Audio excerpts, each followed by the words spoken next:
Bonsoir à toutes et à tous, bienvenue dans ce nouveau numéro de 7 Info le soir week-end. Ce soir, on parle football ivoirien, un championnat en crise, des clubs historiques à la peine, mais aussi un nouveau champion et des promesses à confirmer. On s'interrogera aussi sur l'avenir de nos éléphants, champions d'Afrique. Avec nous, experts, journalistes, anciens coachs et en invité spécial, Eric Babou, ancien international et auteur du livre « Le diable est dans le foot ». On n'oublie pas les rubriques habituelles à la pensée du jour, l'image de la semaine, le chiffre de la semaine, le bien-être avec Raïma et le slam de fin avec Hélène Beckett.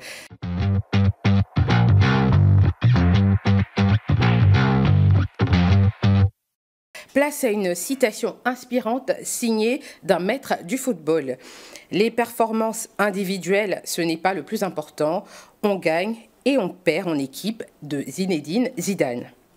Cette citation exprime une philosophie profondément collective du sport. Même si un joueur peut briller individuellement, marquer, dribbler, défendre, cela ne garantit pas la victoire. Dans une équipe, ce qui compte, c'est la coordination, l'unité et l'engagement de tous. Chacun a un rôle à jouer et chacun doit assumer sa part de responsabilité. Aucun talent ne remplace l'esprit d'équipe, même le meilleur joueur du monde ne peut rien sans ses coéquipiers. Vous l'avez compris, ce soir, on ne va pas se contenter de commenter les résultats, on veut comprendre ce qui bloque et ce qui peut faire avancer notre football. Pour ce débat, j'ai le plaisir d'accueillir Ahmed Sanogo, président de l'Union des écoles de football d'Abobo, Michel Bandé, coach, ex-entraîneur du Lys de Sassandra, Arnaud Gaza, journaliste sportif, et Mesmer Yao, journaliste sportif également. Merci à vous d'être avec nous. Merci. Alors, le championnat a pris fin, le stade d'Abidjan sacré, mais bien des questions restent sans réponse, et organisation, arbitrage, formation, affluence. Alors, que se passe-t-il dans notre football? C'est la question qu'on se pose aujourd'hui. Commençons par le club champion, le stade d'Abidjan. Quelle lecture vous faites de cette saison? On va commencer par vous. Ok, merci.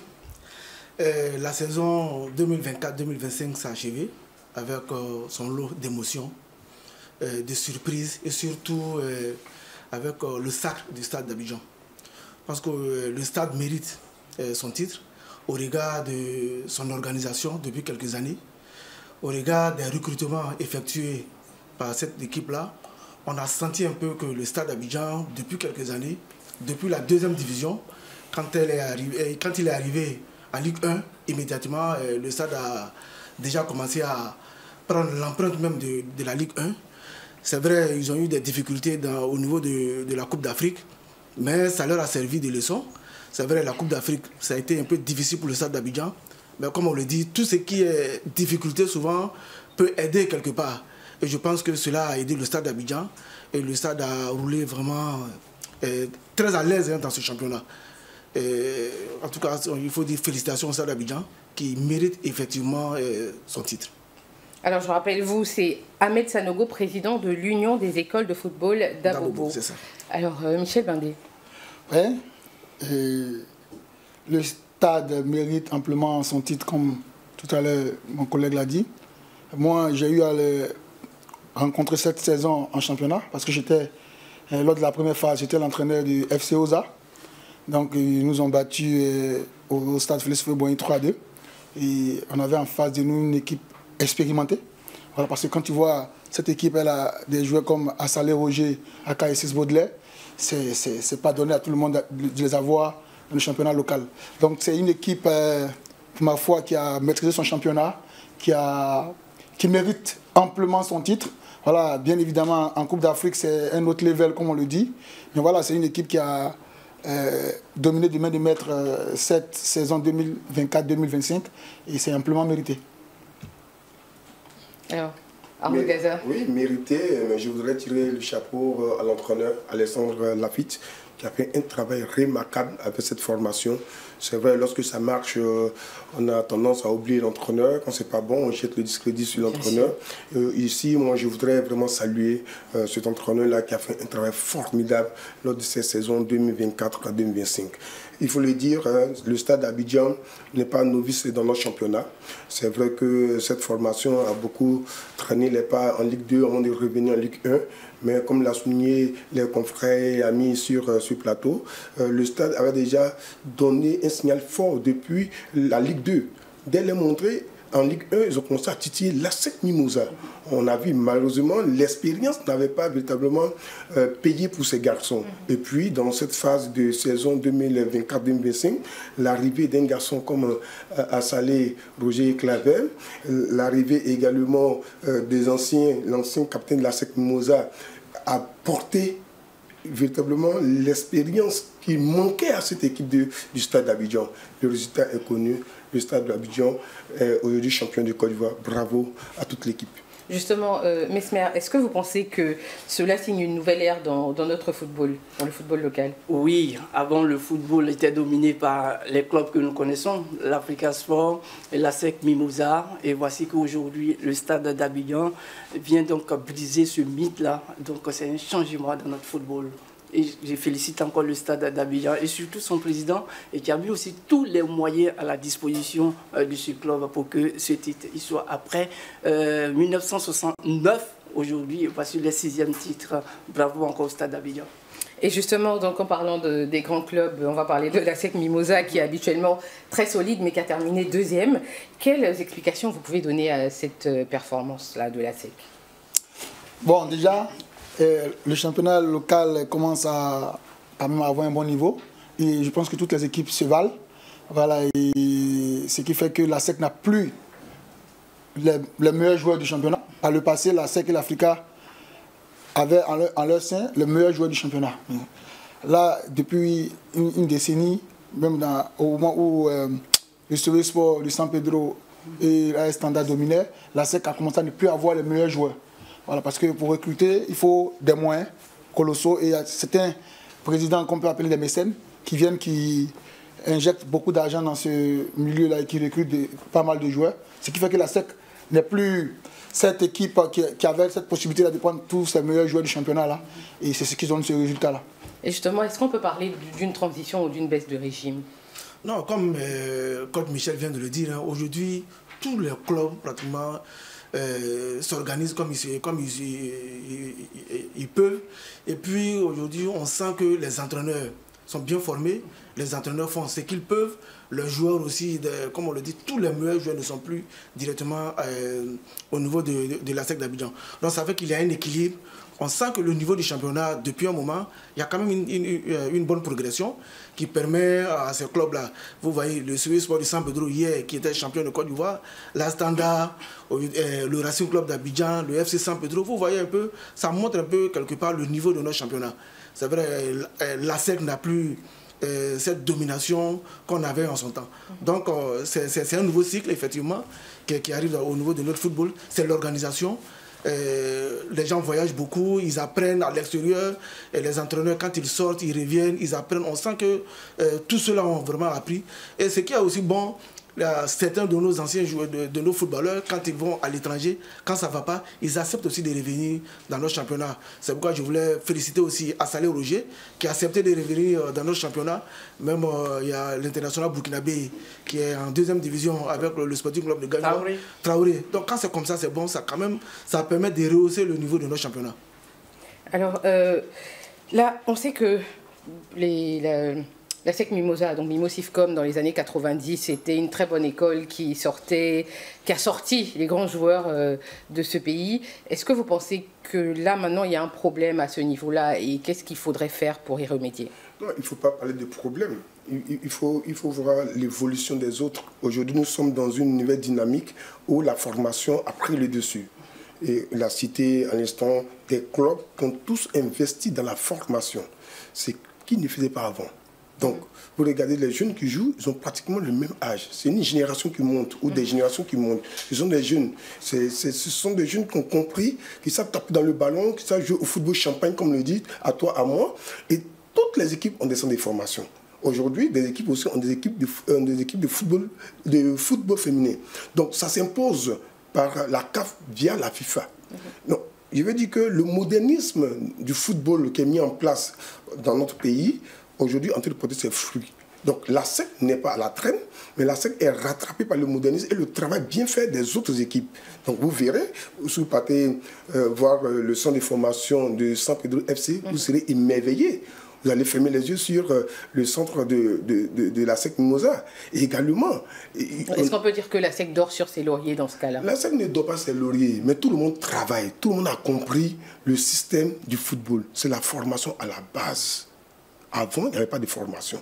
La formation et ensuite l'expérience. C'est ce que la SEC fait. Comment le Stade fait pour gagner? AK6 Baudelaire était le milieu de terrain de la SEC et le capitaine de la SEC Mimosa. Il vient au Stade d'Abidjan. Quand vous avez un garçon comme Assalé Roger Claver, champion avec le CE60, qui va en Europe, qui acquiert l'expérience, qui revient en Côte d'Ivoire, mais déjà en matière d'expérience, le Stade d'Abidjan a une bonne note. Ensuite, on s'appuie sur les jeunes qui ont véritablement émerveillé tout le monde lors du championnat écoulé, et ça donne ce résultat qui est champion de Côte d'Ivoire. Un peu de jeunes, un peu de doyens, ça donne ce résultat, champion. Michel Vendée, vous voulez ajouter quelque chose à ce sujet? Oui, je voulais ajouter quelque chose. Aujourd'hui, dans les différents quartiers, on forme. Voilà, comme il a dit, il y a des académies de football, il y a des écoles de football. Et tous ces clubs-là, que ce soit la SEC, que ce soit le CE Sport de le FC San Pedro ou le Racing d'Abidjan, ils viennent dans les différents quartiers à Bobo, Yopougon, ils viennent dénicher les talents. Et aujourd'hui, aucune équipe n'a peur d'injecter des jeunes. Aujourd'hui, on voit, il y a des enfants de 2008, de 2007, qui intègrent les différentes équipes et qui font vraiment un très bon championnat, comme le frère vient de le dire. Donc c'est ce qui fait qu'il y a plus ce monopole-là de la SEC, parce qu'avant il y avait seulement l'académie Mimo Stifcom, et dans les quartiers il n'y avait pas d'académie, il n'y avait pas de centre de formation. Mais aujourd'hui, pratiquement, il y a près de 600 centres de formation en Côte d'Ivoire. Donc ce qui favorise l'éclosion de jeunes talents qui vont dans les différents clubs, et ça donne vraiment ces résultats-là. Vous voulez rajouter quelque chose? Non, ça va. Alors, l'arbitrage, on va parler de l'arbitrage qui a fait couler beaucoup d'encre au cours de ce championnat, qui a accusé de nombreuses critiques, avec une VAR qui est arrivée tardivement. Quel a été l'impact réel de cette arrivée tardive de la VAR? Je pense qu'il n'y a pas eu d'arrivée tardive. Je pense que la FIFA a respecté le chronogramme livré aux acteurs du football ivoirien. Aujourd'hui, c'est un test qui a été fait à travers l'intégration de la VAR dans nos systèmes de football. Mais c'est tout un processus. C'est tout un processus. Vous voyez, la VAR a apporté un plus, mais malheureusement, il faudrait que, à la base, la formation soit adéquate. Et par la même occasion, il faut la crédibilité et la bonne foi de nos amis qu'on appelait à l'époque les hommes en noir, les arbitres. Donc, pour moi, il y a quand même la crédibilité, la dignité. Voilà, parce que tu peux être beau formé, si tu n'as pas de dignité, si tu n'as pas de crédibilité, tout ce que tu as appris, c'est comme si rien n'a été fait. Donc il faudrait que véritablement on mette les gens à leur place, du côté de la Fédération moyenne de football, principalement avec la commission centrale d'arbitres. Il faut mettre les hommes qu'il faut à leur place pour que les choses puissent rouler nettement. Alors, que faudrait-il du coup pour améliorer la prochaine saison à ce niveau-là, au niveau de l'arbitrage et de la VAR? Bon, ben, en réalité, comme le frère vient de le dire, hein, la fausse note cette année au niveau de nos championnats, c'est l'arbitrage, malheureusement. Et il a dit quelque chose de très important. Nos arbitres, ce n'est pas comme ils ne sont pas bien formés, ils sont très bien formés. Mais comme on le dit, quelque part, il y a un problème de mauvaise foi. J'ai assisté à des matchs, quand un arbitre veut te faire perdre ton match, tu vas perdre ton match. Ça, ils connaissent les règles, ils connaissent tout. Mais comme on le dit, ils sont vraiment souvent dans leur rôle. Voilà, ils sont vraiment dans leur rôle. Donc il faut travailler un peu le comportement. Hein, il faut travailler le comportement, il faut que les gens soient vraiment honnêtes. C'est ce côté-là un peu qui manque. Sinon, on a de bons arbitres. Malheureusement, ce qui entache un peu leur crédibilité, il y a certaines choses. Quand vous assistez souvent à certains matchs, franchement, c'est désolant. Cette année, j'ai assisté à beaucoup de matchs. J'étais pratiquement sur tous les stades au niveau d'Abidjan, Ebimpe, au stade Champrou, au stade Félix Houphouët-Boigny, à Yamoussoukro, à Korogo, moi partout. Quand je suis quelque part, dès que je sens qu'il y a un match de football quelque part, je suis présent. Sincèrement, surtout au niveau des divisions inférieures, mais là c'est la catastrophe. Vous regardez en Ligue 2, en 2-3, en district, c'est vraiment l'arbitrage est un véritable problème pour notre football, malheureusement. Je dis bien, ils sont bons au niveau même de la formation, mais comme je le dis, il y a un problème ailleurs, il y a un problème d'éthique, malheureusement. Je vais renchérir parce que Michel Bandé, rappelle pour les téléspectateurs. Je vais renchérir parce que moi, j'ai été victime. Comme je dis, je suis un acteur. J'ai été victime, je pense que lors de la première phase, lors des 12 premiers matchs du FC Oza, on a perdu au minimum 18 points à cause des décisions arbitrales.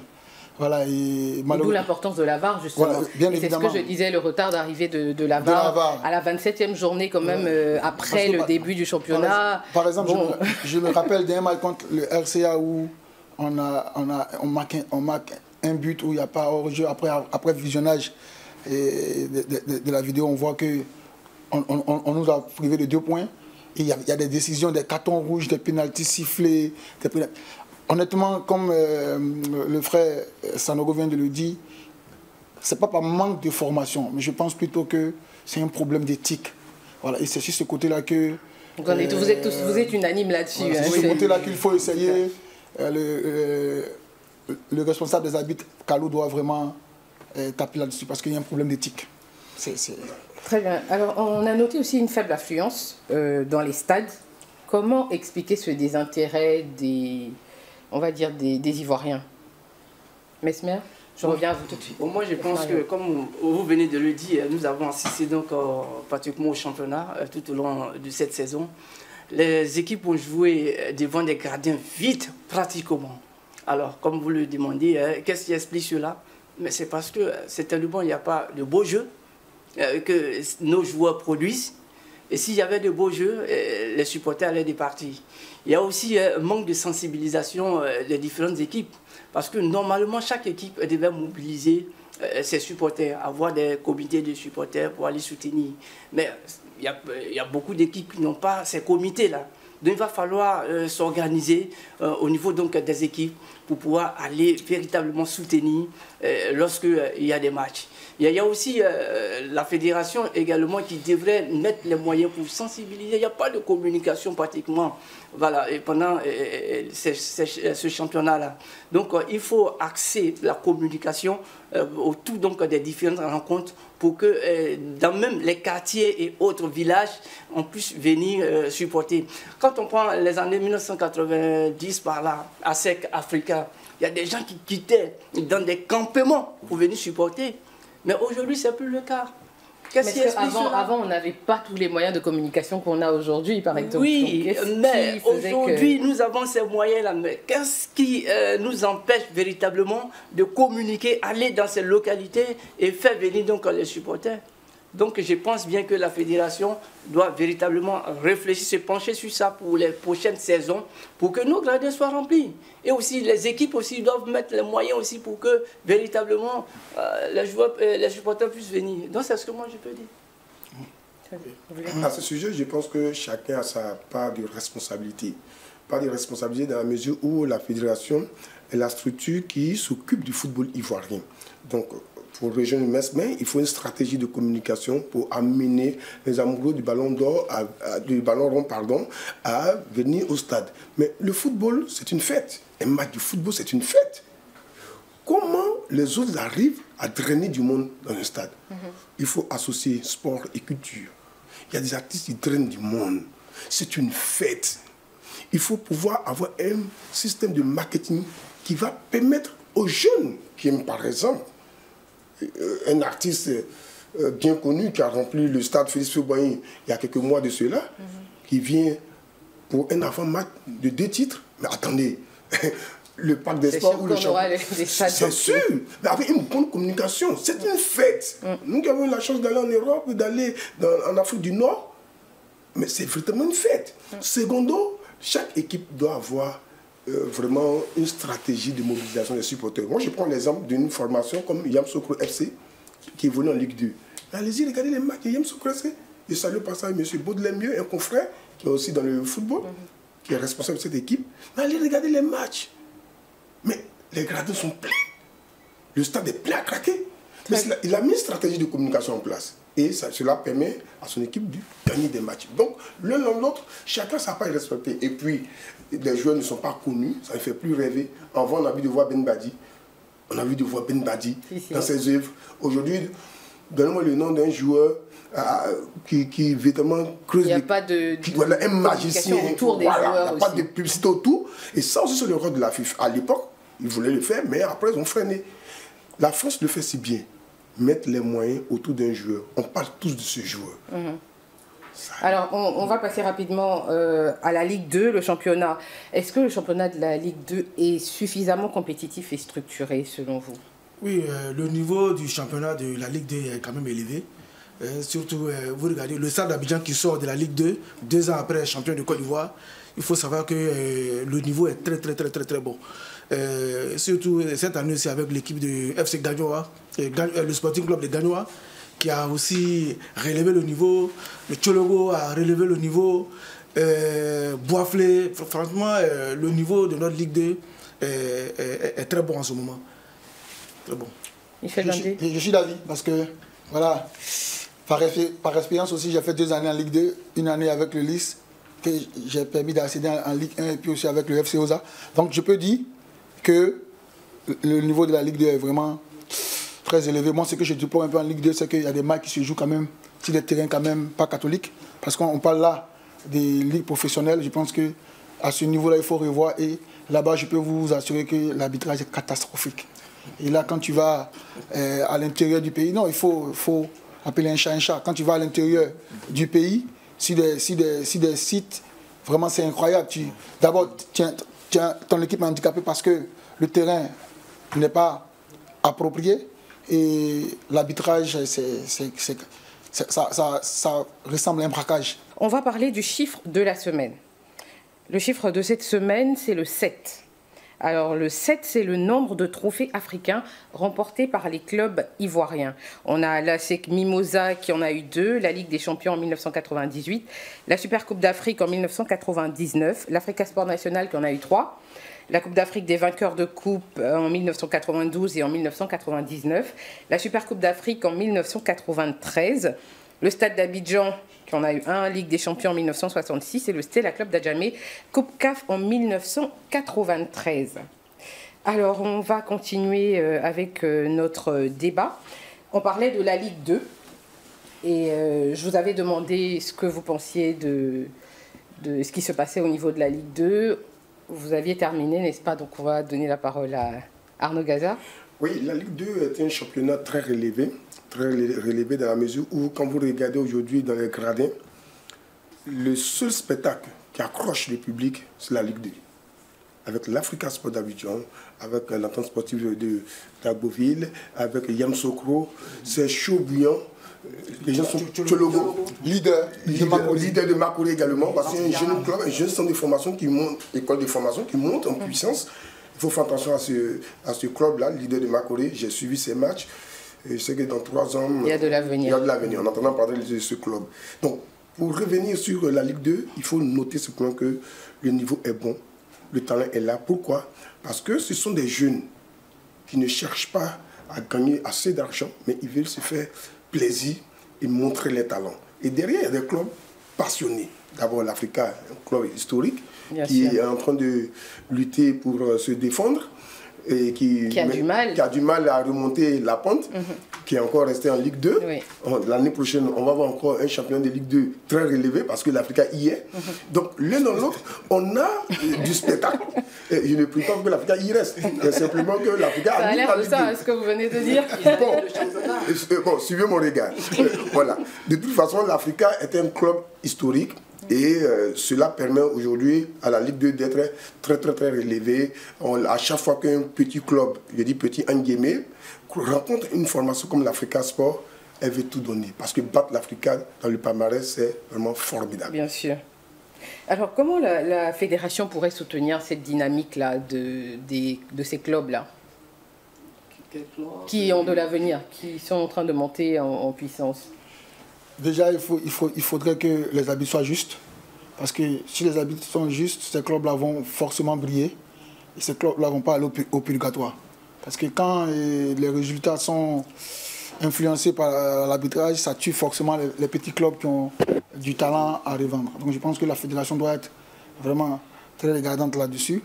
Et ensuite, faire évoluer ces matchs-là quand même sur des bons terrains. Aujourd'hui, Et on dit au passage, monsieur le Président de la République qui nous a donné toutes ces infrastructures lors de cette CAN-là. Donc il faut profiter de ces infrastructures. C'est vrai que l'entretien de ces infrastructures sont quand même assez coûteuses. Mais voilà, il faut y aller, il faut que la fédération... C'est là que la fédération doit pousser le bouchon un peu plus loin, à entretenir ces stades-là pour qu'on puisse avoir des très très beaux matchs. Et puis bon voilà, ça va permettre au football local de vraiment se développer. Moi, je pense que la fédération doit revoir un peu la subvention de ces clubs parce que le football a besoin de moyens.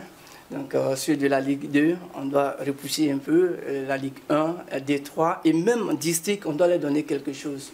Parce que vous êtes tous des professionnels ici, il n'y a rien dans les clubs du district, il n'y a pas de subventions et autres. Donc je pense bien que la fédération doit les appuyer financièrement et on verra donc de bons clubs dans nos prochains championnats. Ahmed Sanogo, pour vous qui êtes président de l'Union des écoles de football. Bon, il faut savoir que la fédération fait quand même son effort. Hein. La fédération fait son effort. Les clubs à leur niveau aussi doivent faire des efforts. Parce que le frère a parlé de l'équipe de Yamoussoukro FC. Effectivement, j'ai vu cette équipe-là jouer, mais quand Yamoussoukro FC joue, les gradins sont effectivement remplis. Donc, la fédération, je veux dire, les clubs doivent faire l'effort d'accompagner la fédération à ce niveau-là. Mais comme Michel l'a dit, il faudrait que la fédération aussi insiste au niveau des arbitres pour que les arbitres soient vraiment justes. C'est ce qui va quand même encourager ces clubs-là quand même. Un petit club qui vient, qui se défend et les résultats ne sont pas reluisants à cause de l'arbitrage. Vous voyez que c'est pourquoi souvent les gardiens sont vides. C'est tellement frustrant. C'est vraiment ce côté-là. Il faut amener quand même les clubs-là à mieux s'épanouir en jouant vraiment sur le résultat. Et aussi le côté des infrastructures sportives, c'est tellement important. On ne peut pas aller jouer sur des gradins et sur des pelouses où on ne peut pas développer le jeu comme il se doit. Le stade au niveau d'Abengourou, ça c'est... Et aussi le stade... Il y a le cas d'Agboville aussi. Agboville aussi, voilà, c'est des stades, normalement... Le stade d'Azopé, c'est des stades sur lesquels, normalement, on ne doit pas jouer les matchs de la Ligue professionnelle. Donc je pense que pour la Ligue professionnelle, il faut des stades vraiment adaptés. Oui, en parlant de stades adaptés, c'est vrai. Moi, j'ai un jeu de mots qui me gêne un peu. En France, c'est la Ligue de football professionnel. En Côte d'Ivoire, c'est la Ligue professionnelle de football. Bon, est-ce la Ligue qui est professionnelle ou c'est le football qui est professionnel? Mais je pense que ça a changé, hein, ça a changé. Justement, ça a changé. Justement, oui. C'est parce que nous avons décrié cela, ça fait des années, que la Ligue est professionnelle et le football n'y est pas.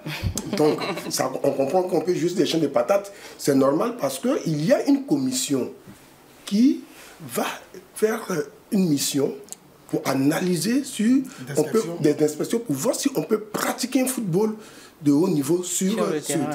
Mais après, ça va valider.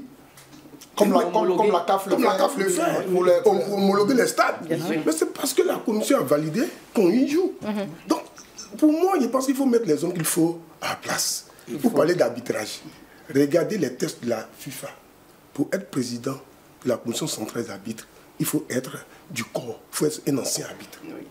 Mais notre frère Bonaventure Kadou, que j'appelle Bonard, mon frère, est-il arbitre ou a-t-il été arbitre? Non, des grands footballeurs, on le respecte pour ça, mais la commission qui dirige, il se plaît. On l'a vu de la dernière conférence de presse, il était très heureux. Mais dans la réalité, c'est catastrophique. Tout le monde se plaint. Donc il faut mettre les personnes qu'il faut à la place, il faut éviter le copinage pour faire avancer les choses. Très bien, on a fait un petit point sur le championnat national. On va maintenant parler de nos éléphants, notre fierté nationale. Comment se présente aujourd'hui l'avenir de la sélection ivoirienne? Alors, la victoire en CAN 2023 a marqué les esprits, ça, il n'y a aucun doute. Quel héritage concret on tire aujourd'hui de cette victoire-là? Héritage de cette victoire, non sur toute l'organisation de la CAN déjà, héritage numéro 1, les infrastructures sportives. Héritage numéro 1, les infrastructures. Maintenant, il faut mettre ces infrastructures à la disposition des clubs pour continuer à travailler. Héritage numéro 2, au plan sanitaire, on a bénéficié des plateaux sanitaires. Sur le plan footballistique, au plan footballistique, c'est-à-dire l'héritage de notre équipe nationale, FMS est en train de travailler en se projetant. Parce qu'il sait qu'il ne pourra plus compter sur Haller dans 6 ans. Mais dans 3 ans, 4 ans, Haller peut être là.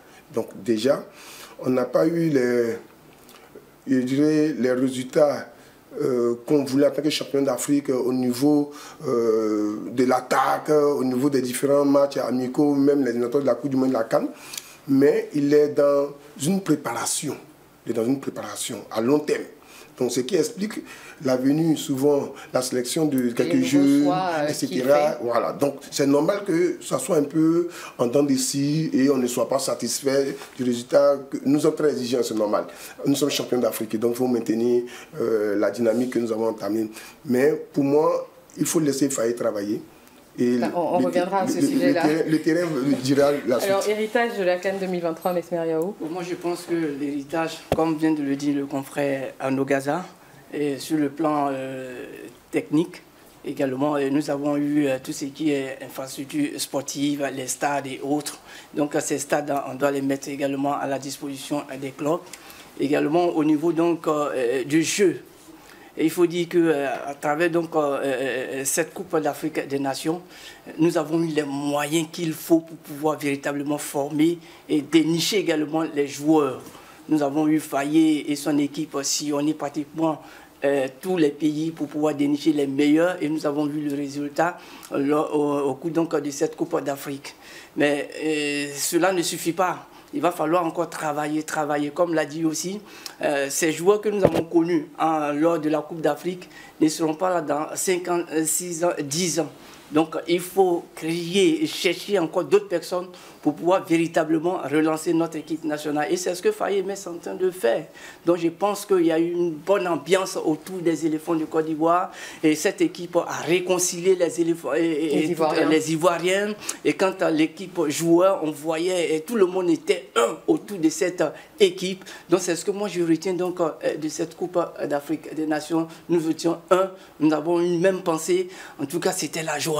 Et on a oublié même tous nos problèmes, nos soucis, nos palabres et autres, grâce donc à cette Coupe d'Afrique des Nations. Donc je souhaiterais que cela revienne et qu'on reste toujours dans cette même ambiance. Alors Michel Bandé, qu'est-ce que vous pensez de la sélection actuelle? Point fort, faiblesse? Pour moi déjà, la sélection actuelle me laisse un peu perplexe parce que je pense qu'on dort un peu sur nos lauriers. Voilà, c'est ça le problème de l'Ivoirien. Et étant donné qu'on a fait une fin de CAN 2024 extraordinaire et qu'on a battu après ça l'Uruguay, je pense qu'on a commencé à dormir un peu sur nos lauriers. Si vous remarquez bien, il y a certains de nos joueurs qui ne sont plus à la hauteur. Il y a certains de nos joueurs qui trient les matchs, qui choisissent des matchs. Par exemple, Seko Fofana, j'ai rien contre sa personne, mais qu'ils prennent un peu exemple sur Franck Kessié, qui ne manque jamais un rassemblement des éléphants. Franck Kessié, c'est un joueur exemplaire, c'est pour cela qu'il est à ce niveau-là.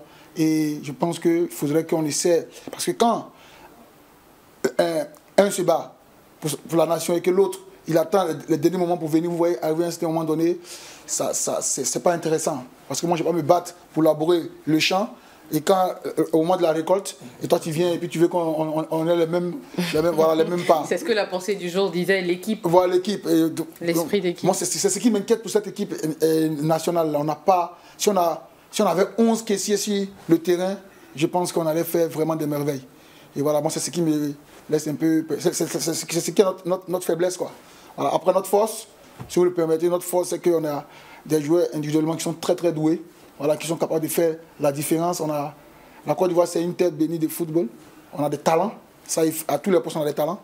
Voilà, maintenant, après, ces talents-là, il faut amener cette cohésion-là, cette fraternité-là qui va permettre de gagner tout le monde, quoi. Voilà. Ahmed Sanogo? Oui, moi, je suis un peu inquiet au vu des derniers résultats voilà, des éléphants. On gagne nos matchs très difficilement. Après la CAN, il faut savoir que tous les matchs que les éléphants ont pu gagner, c'est avec beaucoup de difficultés. Et c'est quand même pour moi une inquiétude. Le Gabon qu'on doit croiser par rapport à la qualification pour la Coupe du Monde, c'est vrai, le Gabon n'est pas forcément un petit poussé. J'ai suivi le match aller à Korogo. Le Gabon on a gagné certes, mais le Gabon nous a quand même causé beaucoup de difficultés. Voilà, donc chez eux au Gabon, je pense que ça serait un peu difficile. C'est vrai, comme Michel l'a dit, depuis un moment, bon, l'entraîneur se projette un peu sur l'avenir, il fait venir beaucoup de nouveaux joueurs. Ça, c'est déjà pas mal. Mais souvent, quand on est champion d'Afrique, souvent, il faut se faire respecter. Et quand des petites équipes, on a des difficultés pour battre des petites équipes, quand même, quelque part, ça fait un peu peur. On va jouer 2 matchs tout récemment, on n'arrive même pas à marquer un but. Ça fait inquiéter. C'est vrai, on peut dire qu'on peut encaisser des buts, mais on n'arrive même pas à marquer de buts. Quelque part, c'est un peu inquiétant. Arnaud Gazan. Oui, je crois que cette inquiétude, nous la partageons. Mais en même temps, il y a la réalité. C'est inquiétant dans la mesure où, aujourd'hui, Sébastien Haller, pour ces 2 matchs amicaux, là, il nous a fait défaut. Qui peut remplacer Sébastien Haller en match officiel? Pour une interrogation. On teste. Ils ne répondent pas. Pourquoi? Ils viennent d'arriver, ils intègrent le groupe maintenant, ils cherchent leurs repères. C'est normal. On n'a pas le 11 de la CAN. Regardez la performance de ces joueurs. Sébastien Haller, il ne marque pas en club. Diakité, idem. Adengra, il n'a pas eu assez de temps de jeu. Mais quand nos joueurs en club sont en méforme, comment voulez-vous qu'en sélection, ils sont en forme? La preuve en est qu'ils passent tous au sens à se blesser. Mais il faut commencer à chercher des pièces de rechange. Parce que ça peut nous arriver en Coupe d'Afrique ou en Coupe du Monde. La preuve, l'entraîneur Gassé, celui qui fait venir Haller et Adengra, malgré qu'ils étaient blessés. C'est pourquoi j'ai toujours dit, c'est le coach qui nous a permis d'atteindre le 2e tour. Parce que mais le fait de ne pas avoir marqué de but ces derniers matchs-là, c'est inquiétant. Justement, c'est pourquoi il faut travailler sur l'attaque. Et l'entraîneur reconnaît que c'est inquiétant. Mais nous avons qui comme buteur en Côte d'Ivoire? Sébastien Haller. Quand ce dernier est blessé ou il est en méforme, on a qui? Commençons à préparer des personnes pour... on a Adengra aussi, hein, je pense. Il est en méforme. Malheureusement, Adengra en méforme, Diakité en méforme, Sébastien est en méforme. Qui? C'est comme à l'époque, quand on a des derniers en méforme, Drogba marque quoi? Rien. Mais il y a Guessan qui a eu beaucoup de temps de jeu. Moi, Guessan. Oui, Guessan, mais... En France, il marque, mais en France, il intègre une équipe maintenant. Je pense que... Il intègre une équipe ce que je disais un peu plus tôt, c'est que le problème de la Côte d'Ivoire, c'est qu'on manque d'humilité. Vous voyez? Et quand on a débuté la CAN, on s'est pris de haut. Et il a fallu cette déconvenue face à la Guinée équatoriale pour se rendre compte que voilà, il faut se battre pour aller chercher les points. Ouais. Et là, quand on a été ressuscité par le Maroc, on a commencé à jouer avec humilité. Vous avez vu le résultat? C'est ça. Quand on joue avec humilité, on s'en sort. Même regardez un peu nos internationaux en club. Depuis la Coupe d'Afrique, ils ont baissé. Pour la plupart, ils ont baissé. Parce que c'est eux les champions d'Afrique. Ça manque cruellement d'humilité. Ils préfèrent briller sur les réseaux sociaux en faisant des vidéos, des trucs, que de se concentrer sur la carrière. Et ça, c'est une réalité. Et tant qu'on ne va pas mettre cette humilité, regardez par exemple le Maroc, regardez le Sénégal la dernière fois, qui a baladé l'équipe de l'Angleterre. Mais quand tu vois les joueurs sénégalais là, ils sont dans de très grands clubs. Mais ils font preuve d'humilité. Et sur le point sur lequel Faye doit travailler, c'est d'amener ses joueurs à être humbles. Et dès qu'on sera humble, vous allez voir qu'on va gagner tout le monde sur notre chemin. Alors, la formation des jeunes talents, elle est souvent citée comme clé. Est-ce qu'on est sur la bonne voie dans ce sens-là, en Côte d'Ivoire? Mesmer? Oui, nous sommes sur la bonne voie, puisque tous les clubs ivoiriens ont des centres de formation. Je pense que nous sommes sur la bonne voie. Et même la Fédération ivoirienne de football demande à ce que chaque club ait un centre de formation. Donc nous sommes sur la bonne voie. Bien, moi, c'est vrai, on peut demander aux clubs d'avoir des centres de formation, mais les clubs ont quel terrain pour que ces jeunes puissent s'entraîner? Moi, je pense que la fédération doit mettre en place une politique pour aider ces centres-là à avoir des infrastructures. Arnaud Gazan n'est pas d'accord avec ça, apparemment. Il faut aider les clubs à avoir des infrastructures. Non, mais c'est vrai. Aujourd'hui, vous avez des infrastructures. Aujourd'hui, on parle du FC San Pedro. Pourquoi? Aujourd'hui, ils ont leurs propres infrastructures. Les jeunes s'entraînent, l'équipe senior s'entraîne normalement. Il y a plein de clubs de Ligue 1 qui vont s'entraîner sur le stade du FC San Pedro. La SEC Mimosa a ses propres infrastructures et ils sont en train de construire un nouveau site encore. Le Racing Club d'Abidjan vient de se construire un site d'entraînement. Mais il faut permettre, il faut aider, il faut mettre une politique en place pour permettre à tous ces clubs-là d'avoir leurs propres infrastructures. On peut laisser Abidjan, aux alentours d'Abidjan, permettre aux clubs de payer des terrains, en tout cas mettre quand même quelque chose en place. Il faut réfléchir, mais permettre à nos différents clubs d'avoir des infrastructures. Et là, je pense que vous allez voir, on va arriver à un autre niveau. Moi, je pense que... Bon, un instant, Arnaud Gazan va prendre la parole et puis on revient. Ce que vous avez dit, dans aucun pays au monde, une fédération construit des infrastructures. En tout cas, moi, je n'ai pas encore vu. Je n'ai pas dit de construire, mais mettre en place une politique. Par exemple, ils ont permis au club d'avoir des cars, par exemple. Ça, c'est une stratégie où ils ont réfléchi, ils ont permis à chaque club d'avoir un car et c'est payé de façon échelonnée. On peut aider le club aussi à avoir des stades. Bien, je répète, la construction des stades, des infrastructures sportives... Ne revient pas à la fédération. C'est l'œuvre de l'État de Côte d'Ivoire.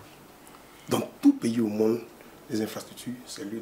Vous n'avez pas demandé à la fédération ivoirienne de basketball d'aller construire des dômes. Voilà, c'est une fédération. Elle a ses moyens, elle a ses cahiers de charges. Elle cherche à pouvoir vendre le spectacle pour avoir des droits télé pour aider les clubs, etc. Mais moi, je parle de construction d'infrastructures. Tous les stades qu'il a cités, ou les écoles, parce qu'en Côte d'Ivoire, on confond école de football et centre de formation.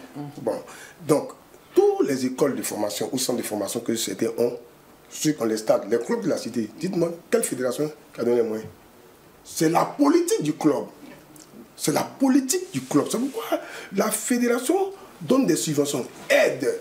Mais c'est vous qui devez avoir votre politique pour avoir des partenaires, avoir des bailleurs pour vous aider à bâtir votre club. Parce que c'est la seule chose qu'on demande aujourd'hui, les clubs sont passés en société. En société. C'est-à-dire aujourd'hui, tu ne peux plus venir t'asseoir pour dire c'est pour moi. Il faut passer en société, c'est organisé. Et la CAF demande cela. Avoir une équipe de jeunes, etc. Avoir une équipe de football féminin, etc. Ça, c'est l'organigramme qui est livré par la FIFA et la CAF met en place. Et la FIFA, ici, essaie de poursuivre les clubs, avoir un siège, etc. Ils ont fait une tournée de sièges. Ils se sont arrêtés où? Arrivé à Boaké, le projet a pris fin. Parce que le président, il est en même temps secrétaire général, son fils est comptable, et puis sa soeur, elle est chargée de... C'est ça qu'il faut arrêter et permettre aux clubs d'avoir des formations, les présidents du club d'avoir des formations et leur donner des ouvertures pour aller chercher des partenaires. Sinon, ce n'est pas à la fédération de construire des infrastructures. D'accord. Mesmer, je voulais réagir. Oui, il a bien abordé un point de ce que je voulais dire. Et tout à l'heure, Sanogo a dit qu'il faut aider les clubs à avoir des terrains. Non, mais on a vu lors de la dernière élection au niveau de la fédération du football, les présidents se réclamaient propriétaires donc, de leur club. C'est-à-dire que c'est une structure privée. Donc, alors, où on prend l'argent pour pouvoir les aider? Vous êtes privé, mettez en place une stratégie pour chercher vos moyens pour pouvoir construire vos stades. Et non la fédération. La fédération n'est pas là pour construire des stades. Donc, c'est ce que moi je voulais ajouter. Michel Bandé. Déjà, il faut souligner que tous les clubs de Côte d'Ivoire n'ont pas de centre de formation. Ça, je peux vous l'assurer. Et il y a certains clubs qui ont des centres de formation ASEC, RCA, FC Oza, FC San Pedro, peut-être 6 ou 7 clubs en Ligue 1 déjà. En Ligue 2, je ne pense pas que ça peut atteindre ce nombre-là. Maintenant, il y a beaucoup d'écoles de football qui alimentent ces différents clubs-là. Donc, nous, on fait, les académies ou bien les écoles de football font le travail à la base et les clubs viennent s'en servir via des protocoles, via, voilà, il y a des partenariats, des arrangements. Cependant, ce que le frère Sanogo vient de dire, moi je suis d'accord avec, dans la mesure où il n'y a écrit nulle part qu'une fédération doit donner un quart à une équipe de football. Mais la fédération a eu l'intelligence d'organiser cela. Dans ce même sens-là, ils peuvent dire, ok, si chaque subvention, chaque année, on va retirer par exemple 2 millions parce qu'on va vous offrir une parcelle de terre que vous allez prendre pour pouvoir faire votre terrain, même si c'est ne serait-ce que des terrains battus déjà. Parce qu'il y a des équipes qui font peut-être 15 km, 20 km pour aller s'entraîner, hein. Ça je vous le dis, parce qu'ils n'ont pas des terrains propres. Donc si dans ce sens-là la fédération je pense que ça peut aussi structurer certains clubs à avoir même les petits terrains de football, même si c'est en sable, le temps de pouvoir avoir les moyens pour pouvoir mettre du gazon même synthétique. Alors, comme j'ai pour habitude de dire ici, il n'y a pas que vous, il y a aussi les internautes à qui on pose la question, qu'est-ce qui ne va pas au niveau du football ivoirien? Et on a noté 3 réponses de nos internautes. On a Jean Jaurès Kwasi Kwaku qui a répondu le favoritisme. On a Katina Ouattara qui a répondu « Le problème, ce sont les dirigeants, ils pensent à eux seuls ». Et on a Jules Christ Monac-Mian qui a répondu « Le manque de moyens financiers et de sponsors ». Est-ce que vous êtes d'accord avec ça? Parfaitement d'accord parce qu'on a parlé de favoritisme, on a parlé de tout revient à moi-même, mais le manque de moyens, on va les chercher. On construit un projet. C'est ça, il faut construire un projet. Il faut quitter dans l'amateurisme. Le projet, quand c'est bien construit, vous allez trouver des partenaires. Même si la fédération regroupe tous les présidents de fédération et part en Europe pour une mission d'expertise, etc., pour avoir des partenaires pour échanger, les feignants vont revenir bras ballants. Quand il y a des projets de FIFA, il y a des projets de FIFA. Quand on demande qui peut soumettre son projet à ce projet présenté par la FIFA, ils sont combien? Ceux-là, c'est qui toujours... Non, mais les projets FIFA sont directement avec la fédération et pas avec les clubs. Justement, mais... non, il y a des projets, les projets FIFA, toi, la fédération, mais la fédération c'est qui? C'est l'émanation des clubs. Il y a des projets qui concernent des clubs. Non, moi, je n'ai pas encore eu écho de ça parce que les projets, la FIFA fait directement ce projet avec la fédération. On a vu des projets goal, tout. On n'a jamais entendu la FIFA fait un projet pour le Real de Madrid.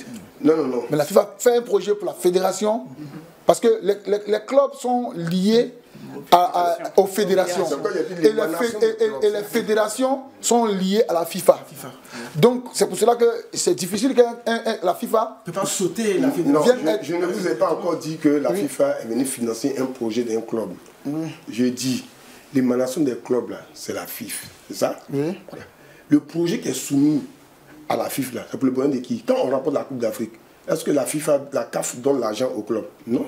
La CAF donne l'argent à la FIFA. La FIFA fait quoi? Qui répartit cette somme-là en fonction... Non, ils ne répartissent pas, hein? Ils ont fait donc... Cette somme-là a été utilisée pour gérer la fédération. Et il y a une petite partie qui a été décaissée pour pouvoir soulager les centres. Mais ce n'est pas pour dire que la FIFA a donné la CAF a donné l'argent à la FIFA. La FIFA dit ok, comme c'est 20 milliards qui est arrivé et qu'il y a 130 clubs, on divise, ça fait... Non. Coach, permettez que je suis journaliste de sport. Oui. Je suis secrétaire général d'organisation de journalistes du sport. Je suis président de l'organisation du sport. Même mon association a reçu quelque chose de la part de la FIFA. Je n'ai pas dit le contraire. Justement. Donc, quand on gagne, c'est pour tout le monde. C'est l'effort de tout le monde qui permet de gagner. Donc la FIFA est heureuse. Elle donne des cotes-parts en fonction de ta position. Si ce que la Ligue 1 a gagné, ce n'est pas ce que la Ligue 2 a gagné. Oui. Vous êtes capable de moi? Ils ont reçu ou n'ont pas reçu? Ils ont reçu. Ah, mais attends, on vous me rejoignez maintenant. C'est parce qu'on a eu gain de cause à la suite de notre victoire que la caisse de la FIFA a été renflouée. Bah, ok, supposons. Moi, j'ai eu à tenir il y a 16 clubs en Ligue 1. J'ai eu à tenir une réunion avec Véron. Supposons, il y a 16 clubs en Ligue 1. Si 15 clubs écrivent à la FIFA pour réaliser leur projet, vous pensez que la FIFA peut? Non, ce n'est pas comme ça. Non, c'est ce que j'entends de vous dire. C'est sur ça que vous avez entamé votre exposé par rapport à sur ce point-là. Tant que vous ne comprenez pas que la FIFA qui met les moyens à la disposition de la CAF qui met les moyens à la disposition de la FIFA met les moyens à la disposition de qui? Des clubs. Mais ça, on le sait. Mais justement, mais attends. Je pense que vous dites la même chose avec des mots différents. Quand on parle de projets des jeunes, récemment à Sol Béni, mais qui a bénéficié? Les jeunes, les centres de formation. Ils disaient, tiens, avec Agnarami et tout, le président Agnarami. Mais qui a bénéficié? Ce sont les jeunes, c'est les centres de formation. Mais quand la FIFA fait ça, dans son projet d'aider les centres de formation. Donc c'est de l'argent que c'est parce que les clubs et les centres existent que la CAF finance ces projets de jeunes. En ce moment, on met la moyens à la disposition de ces jeunes. Alors, bon, malheureusement, c'est un sujet très passionnant. On n'a pas le temps qu'il faut, mais je pense qu'on a dit beaucoup de choses qui pourront être entendues et qui pourront, on l'espère, être mis en place. Je vais vous demander un dernier mot, donc une phrase. Selon vous, la priorité pour que le football ivoirien, donc du championnat aux éléphants, retrouve toute sa grandeur? On va faire le tour de table alors. Ahmed Sanogo. Bien, merci. Je pense que On va faire très rapidement. Oui, la Côte d'Ivoire est déjà sur la bonne voie. Il faut continuer dans cette organisation-là, mais chercher encore à l'améliorer. C'est-à-dire faire un peu le bilan de tout ce qui est difficulté et chercher à améliorer. Il faudrait aussi que l'État, tout comme la fédération, écoute la masse, écoute les différentes critiques, tient compte de ces critiques-là et essaie quand même de s'améliorer. Aussi, il faut une formation de nos dirigeants. Tout récemment, il y a eu une formation au niveau des présidents de club. Malheureusement, ce ne sont pas les présidents eux-mêmes qui étaient là. Ils se sont fait représenter. Alors que ce sont eux qui prennent souvent les décisions. Il faudrait vraiment que nos dirigeants de club, les présidents, soient vraiment formés aux normes internationales afin de mieux gérer encore les différents clubs. Arnaud Gaza. Travail, unité, responsabilité. Merci beaucoup. Michel Vendée. Formation des cadres et puis l'apport de l'État. Formation, structuration de nos différentes équipes. C'est tout. On va maintenant passer à l'image de la semaine. Et avant de poursuivre, cette image montre le crash du vol 171 d'Air India. Notre image de la semaine, c'est celle d'un drame aérien qui a secoué l'actualité. Ce tragique accident rappelle à quel point la sécurité aérienne reste une priorité absolue. Nous avons une pensée particulière pour les familles endeuillées et pour tous ceux qui œuvrent chaque jour à rendre nos transports plus sûrs. Alors, un invité de marque nous a rejoint. Vous le reconnaîtrez sûrement, Éric Babou, ancien international ivoirien et auteur du livre « Le diable est dans le foot ». Bienvenue. Merci. Alors, on parlait tout à l'heure de l'avenir du football ivoirien. Est-ce que vous avez un avis à ce sujet? Quel avis vous avez? Oui, c'est clair qu'on constate qu'on peut faire beaucoup mieux. Voilà, l'équipe nationale, on va dire, championne d'Afrique, doit défendre son titre, mais derrière, au niveau local, il y a beaucoup de choses à dire. Beaucoup de choses à dire. Alors, vous avez écrit un livre, « Le diable est dans le foot ». Qu'est-ce que vous dénoncez concrètement derrière ce livre? Non, quand je dis « le diable est dans le foot », évidemment, on dira « le diable, il est partout hein, », de toute façon. Et à travers mon parcours footballistique, j'essaie d'attirer l'attention des jeunes footballeurs, des parents qui les encadrent, et les dirigeants, etc., sur les méfaits qui jalonnent la carrière des footballeurs. Donc tous ces, on va dire, ces méfaits, ces mauvaises actions, pour moi, sont l'œuvre du diable. Donc d'où son existence dans ce milieu-là aussi. On peut dire qu'il y a beaucoup de mysticisme, il y a beaucoup de pratiques voilà, déplaisantes et qui peuvent impacter la carrière d'un footballeur. Donc j'essaie, à travers ce livre-là, Le diable est dans le foot, d'attirer l'attention des jeunes footballeurs, des dirigeants, des parents, pour dire qu'il faut faire attention. Voilà, il faut veiller sur les enfants et il faut savoir les guider. Alors, vous êtes, comme je l'ai dit tout à l'heure, un ancien international ivoirien.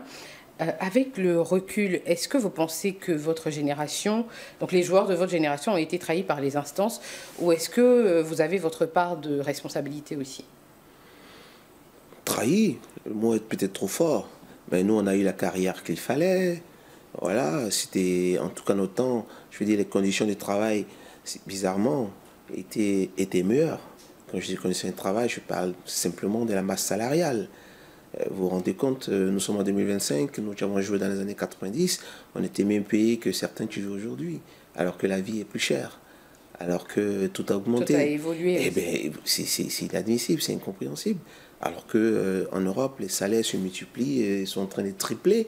En Afrique, c'est le contraire. Surtout en Afrique, surtout en Côte d'Ivoire, c'est le contraire. L'exemple que je donne vous dit tout sur les conditions difficiles des jeunes footballeurs aujourd'hui. Donc je dis que sur ce point-là, nous, on était mieux lotis, hein, clairement. Alors, votre livre révèle une face sombre du football ivoirien. Est-ce une manière pour vous de préparer le terrain pour une prise de pouvoir dans le foot local? Non. Le livre, au départ, c'est d'aider, comme je l'ai dit tantôt, les jeunes footballeurs qui viennent. Parce que ce qu'on ne sait pas faire en Afrique, c'est de laisser des traces pour les jeunes générations, les générations futures. Et moi, c'était ça l'objectif, de dire à mes jeunes frères, attention à ça. Si vous êtes dans le milieu, voici les dangers que vous allez rencontrer, voilà comment les éviter.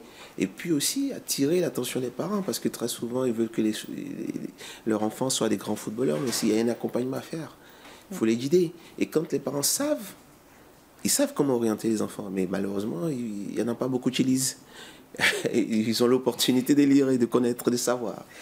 Très bien. Alors, vous êtes candidat à la présidence de l'Africa Sport. Pourquoi ce choix et pourquoi maintenant? Oui, c'est mon club de cœur. C'est mon club de cœur. J'y ai joué pratiquement toute ma carrière. J'ai fait toute ma carrière là-bas. Et je disais tantôt à un ami, toutes les blessures que je traîne aujourd'hui, si je boite, c'est parce que j'ai joué à l'Africa. J'ai pris les coups. Et quand je vois l'état du club depuis 1947, et actuellement, rien n'a changé. Tout ce qui a changé, c'est qu'on a plongé. Voilà, on jouait des compétitions africaines, maintenant on joue la D2. Donc vous comprenez qu'on a véritablement plongé au lieu d'aller vers le haut. Et ça, je pense qu'on a eu un gros déficit de management et c'est ce qui nous a plongé. Et moi, je suis convaincu qu'on peut faire autrement. On peut diriger en 2025 autrement un grand club comme l'Africa Sport. Justement, si vous êtes élu président de l'Africa, quelles seront vos 3 priorités immédiates? En termes de priorités, de toute façon, on les connaît tous à l'Africa. Hein. On n'a pas de siège, on n'a pas de terrain, on a un D2. Bon, voilà, je vous ai donné 3 priorités. Voilà, créer les conditions en termes d'infrastructure et puis les performances sportives. Il faut immédiatement qu'on revienne en première division. En tout cas, dans un bref délai, il faut qu'on retrouve notre place légitime.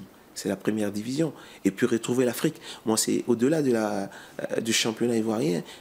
Pour moi, l'Africa, ce n'est pas un club simplement de championnat, c'est un club africain. Moi, j'ai joué des coupes africaines. On a vu la ferveur. Les supporters de l'Africa sont habitués. Vous avez tout à l'heure, j'ai suivi votre émission. Vous avez donné le nombre des titres. L'Africa est le club le plus titré en matière de coupe. Voilà, avec 3 en matière de coupe d'Afrique. Donc, c'est pour dire que l'Africa, c'est un club africain. Et nous sommes très loin de là. Il y a un gros challenge devant. Et je pense qu'avec les moyens qu'on va mettre en place, la stratégie managériale qu'on va mettre en place, l'Africa est capable de revenir au haut niveau. Est-ce que vous pensez que vous pouvez rassembler les différentes factions autour d'un projet commun? Le travail, à mon avis, a été beaucoup fait déjà. Ça fait 4 ans. Et c'est la première fois dans l'histoire de ce club-là que l'Africa n'a pas de palabre. Ça veut dire que le président actuel a dirigé l'Africa sans palabre. Parce que tous les dirigeants, les supporters, se sont donné le mot pour dire, bon, on arrête. On laisse le président en place diriger pendant 4 ans. On va voir. On espère que cette fois-ci, les choses vont changer. C'est pour dire que pour moi, à mon avis, le club, il est pacifié. Il est en fin de mandat. C'est surprenant que certaines parlent de palabre. Non, il n'y a pas de palabre. Quand un président fait de mandat, c'est normal qu'il y ait des ambitions qui se signalent. Donc, on va dire c'est la loi normale, je veux dire, de la nature. Donc, il n'y a pas de palabre, il n'y en aura pas. Parce que le mandat est fini. Simplement, et 4 ans d'échec, il est évident qu'il faut passer à autre chose. Alors, est-ce que vous avez déjà en tête une équipe dirigeante? Ah oui, bien sûr. La chance que moi j'ai, c'est que je connais le club. J'ai fait du temps dans le club, je connais les dirigeants, je connais les supporters, ils me connaissent. Ils m'ont beaucoup aimé, ils m'ont donné beaucoup d'amour. Ils continuent d'ailleurs à me donner beaucoup d'amour, donc on se connaît. Et je dis toujours, le sport, c'est pas que le business. Il y a aussi l'affectif, il y a la passion. Et ça fait bouger les montagnes, la passion. Et pour être passionné, il faut aimer la chose. Et moi, personne ne peut mettre en doute l'amour que j'ai pour ce club-là. Et donc, quand je dis je veux changer le club, c'est déjà l'amour, la passion là qui est devant. Et puis derrière, je m'entoure des personnes de qualité qui connaissent le travail. Et je pense que tout ça mis ensemble, c'est un cocktail qui va faire revenir l'Africa au premier. Alors, si vous aviez plus largement l'opportunité de contribuer à la réforme du football ivoirien, ce serait quoi votre première proposition concrète? La première proposition, c'est, on va dire, de changer tout le volet arbitral, parce que c'est une grosse plaie. Une grosse plaie. On en parlait tout à l'heure. Évidemment. Et là, c'est, on va dire, c'est le sommet de l'iceberg. Je crois qu'il y a un qui l'a dit, allez voir en 2e division déjà, bon, ça, on a la chance que l'Africa y soit et donc c'est médiatisé, mais aller en 3e division, aller dans les divisions régionales, c'est un gros scandale. Et puis derrière, il faut donner les moyens, il faut aider les clubs à avoir les moyens.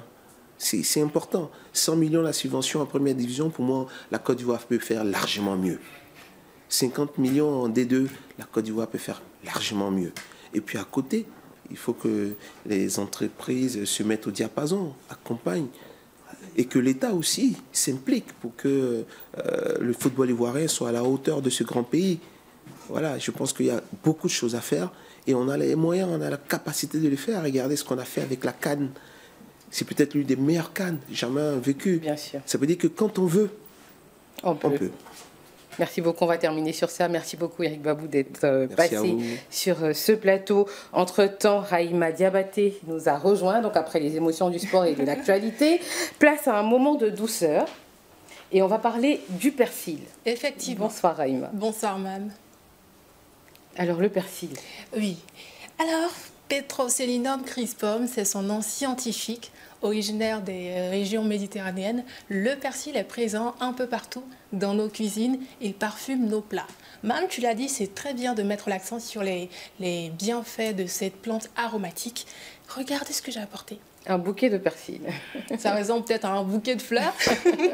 C'est un bouquet de persil. Il est un peu fatigué hein, parce qu'il a bravé les embouteillages. C'est ça. Le marché d'Adjamé. Et ce que j'ai là, c'est du persil frisé. Le persil frisé, parce qu'on a aussi le persil plat. Le persil frisé qui est un peu plus tombant, un peu plus flexible, tout comme les cheveux frisés d'ailleurs. Le persil aussi plat qui est plus solide, plutôt en apparence. Et le persil frisé, on va le retrouver dans les marchés au prix des 50, 100 francs. Le persil plat, c'est plutôt dans les grandes surfaces. Les bienfaits, vous êtes impatient. Le persil facilite la digestion. Et oui, si vous avez des troubles intestinaux, ballonnement, gaz, flatulence ou encore, on va dire, brûlure d'estomac, prenez une infusion de persil après le repas. Vous allez prendre des feuilles de persil, vous allez les mettre dans de l'eau chaude, laissez reposer 2 à 3 minutes, boire par la suite, vous vous sentirez très très bien. On va demander à notre invité si il a l'habitude de consommer du persil. Est-ce qu'il sentait un peu?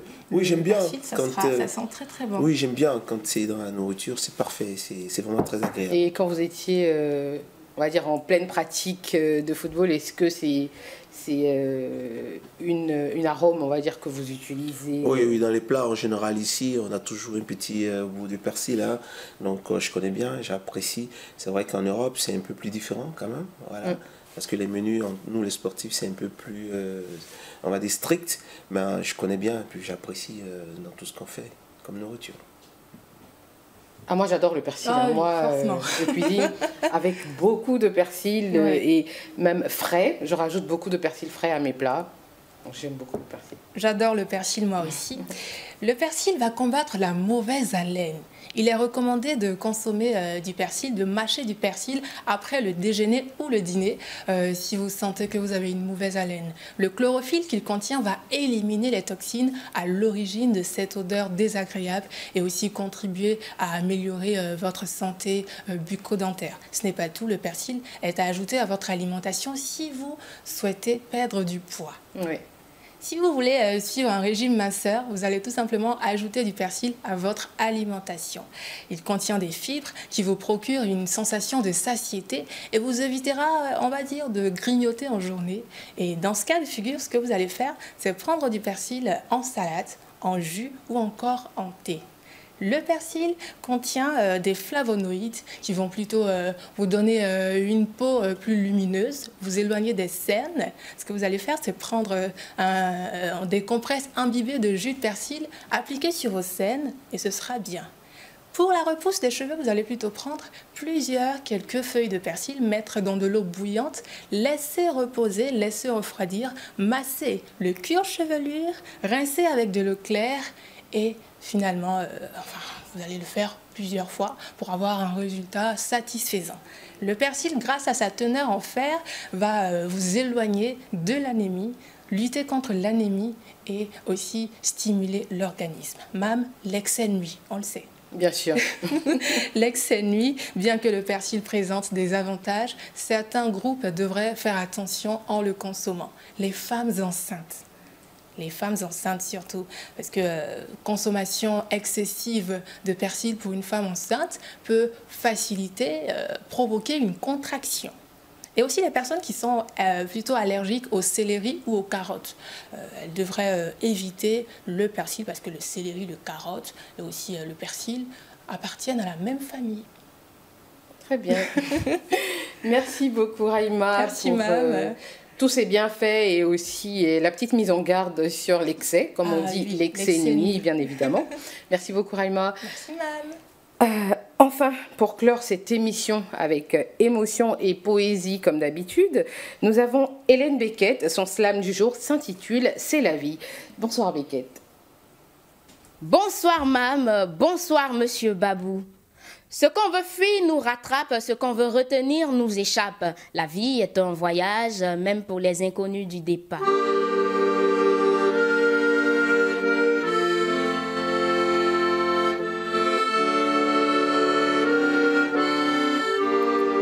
Mieux vaut prévenir que guérir. Vivre n'est pas une épidémie, avant sa venue, nul n'a d'ordonnance prescrite. Sans Messie, on est disciple, pas besoin de prophétie pour s'accomplir, même étranger de scène. On improvise sans trêve, on introduit sans faire, on sait détruire. L'erreur nous instruit, induit et rééduque. Le succès fait qu'on fleurit, guérit et se méfie. Un jour c'est hier, un autre c'est demain. Un jour c'est le soleil, un autre l'hiver. La vie ne coûte rien mais elle est chère. Elle est éternellement éphémère, que soit laid ou pas. Le quotidien, la vie ne ressemble à rien mais elle est belle.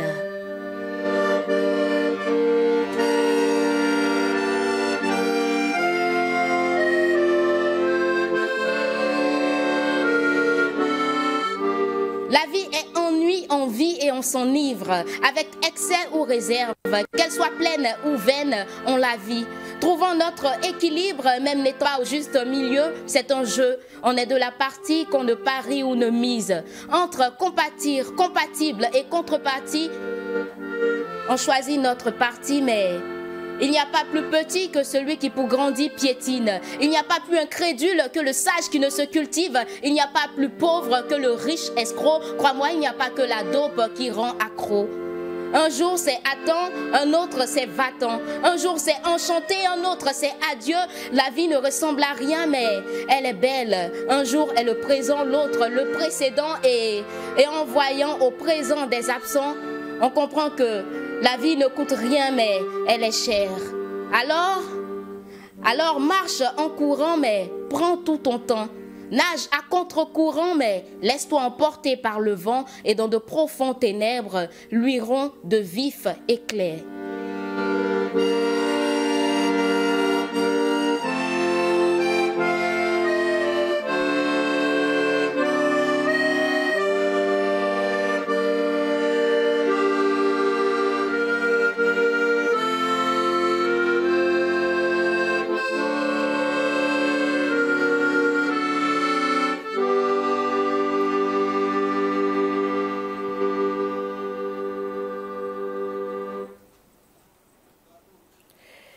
Et oui, c'est la vie. Merci à Beckett et à son accordéoniste. Merci à tous nos chroniqueurs, à nos invités et à vous, chers téléspectateurs. On se retrouve la semaine prochaine, même heure, même passion. Et d'ici là, vive le football ivoirien, c'est la vie.